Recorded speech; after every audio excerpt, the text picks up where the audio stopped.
I want to say that, you see, good conversations are actually made out of political idealism.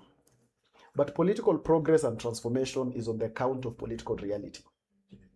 The reason why most of us who make a lot of sense when we speak do not necessarily get the advantage of the burden of leadership is because we are very idealistic.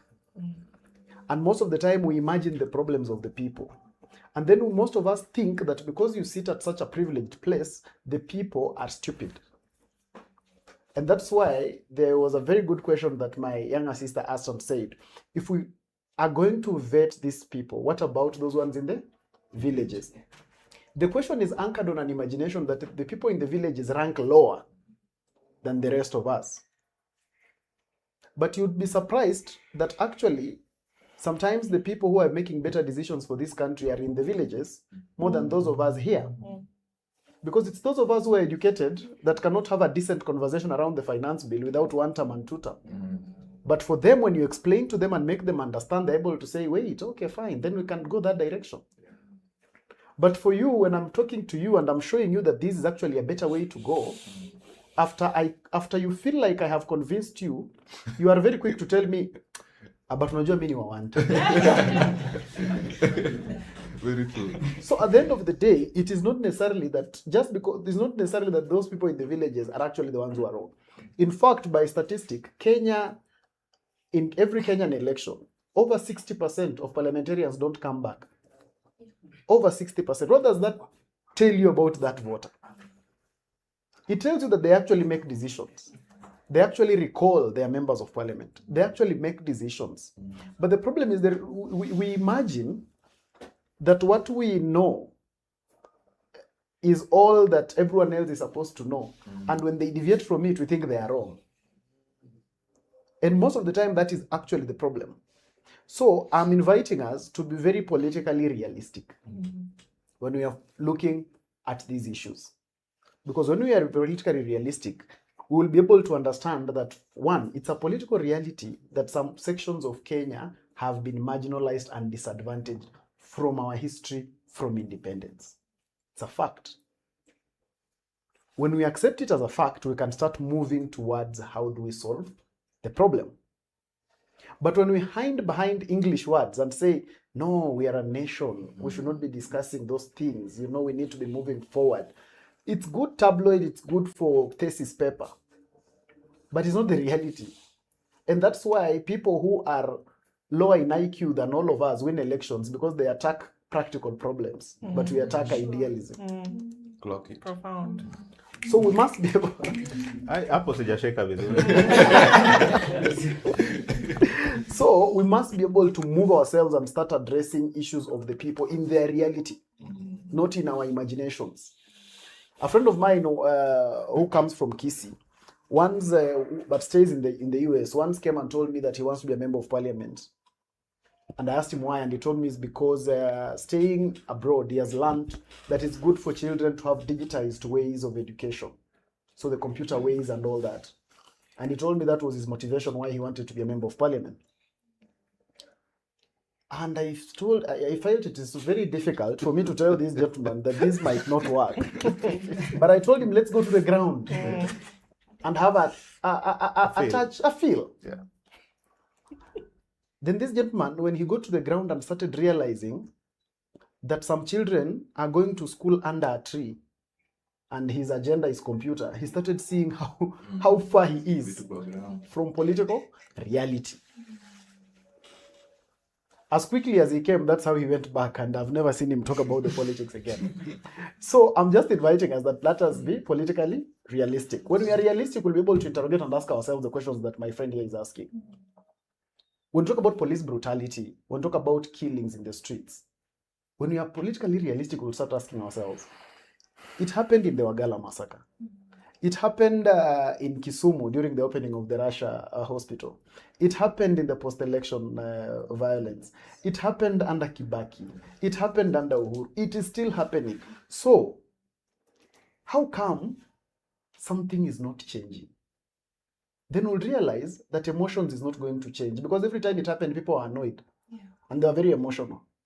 But that has never stopped it. So then we'll understand that maybe there are systemic things that we must be able to address.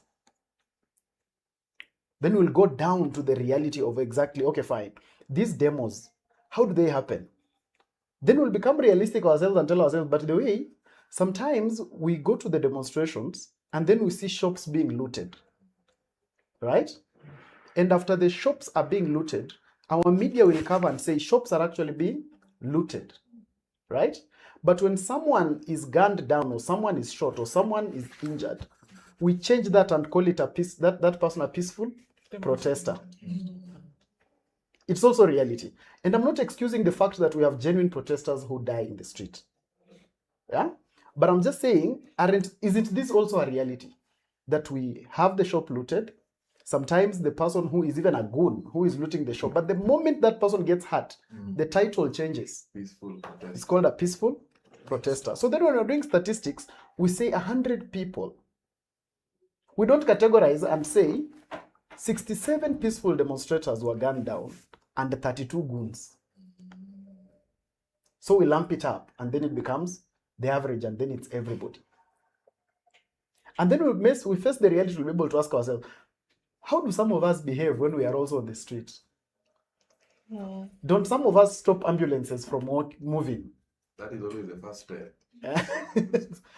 Some of us actually stop those ambulances from moving so that this protest is deemed successful. When we meet these realities, we'll be able to interrogate and understand that this accountability question is not just a question of state, police. No, we'll all call ourselves to order and say there are wrongs that the police have done. But there are also wrongs from our end. When we are political realists, we'll understand that being Gen Z is not a password for you to do anything you want in life. And we also understand that being Gen Z is not just about you being on the side of the protest. No, it is also another Gen Z is also on the side of the gun. Because some of us don't know that we have Gen Z policemen. We have Gen Z drivers. Clock it. So being Gen Z is not just because of you being on the other side. When we get that political reality, we will be able to canvass these issues differently. It's also about us understanding that young people from our history have always played a role in the leadership and governance of this country. And so we are not the best that have happened after sliced bread. Because some of us think that this country didn't exist and now young people have just arrived in Kenya, and so we are the ones who are taking the country in the right direction and everyone else was useless. So when we get to that political reality, by the way, you'll be able to understand that, wait, how old was Tom Mboya when he died? 32. And yet he had made headlines across, meaning actually by the time he started making headlines, he must have been a Gen Z. Yeah? How old is the governor of Nandi County today? The governor of Nandi County should be 41 years. And he's been there for the last 15 years, right? Because he has been senator and governor 2 terms. Meaning he must have gotten in when he was young. So us thinking that in the history of age, we have just arrived and nothing like this has ever happened is wrong imagination, and it's making us have an ego that is not helpful. So when we get these realities, we are able to canvass these issues differently. If you've never had an ego, you have a right to have any ego. Thank you so much, Mundalo. Maybe let me just, as I finish, Okay. let me just finish by talking about political experience. And my friend Dismas talked about it. Always know that a politician is seated somewhere very ready to milk your emotions for their personal gain. And it's important for you to realize that no politician sleeps thinking about you. Just like you sleep thinking about yourself, they too sleep thinking about themselves first. The first instinct of human survival is me, myself, and I. And that's why sometimes politicians will call you to the street so that we all go and do what? Demonstrate. But they will come with cars and security. That's why the first instinct of danger, they had a car and security people to whisk them away. But our women who are on this course because of their hearts and in truth, they came there knowing they are coming to commemorate. And that's why they came only armed with their honesty and armed with their truth and armed with the fact that they really want to commemorate. But because politicians came for a performance, they came with tools, political tools of trade. And this must told you that the car they jumped in is a taxpayer-funded vehicle. What he forgot is that even the person who whisked them away is also a policeman paid by your funds. Thank you very much. Thank you so much, Mundalo. A round of applause for the first panelist. Asante sana for that. And just to confirm what you've said, the current governor of Nandi, Stephen Sang, is 41 years old and is serving his second term. And he was elected And he was as senator. he was senator before that. at the age of 28 years. Elected senator at the age of 28 years. So we are not the best things after sliced. yeah, we are fairly challenged. So thank you.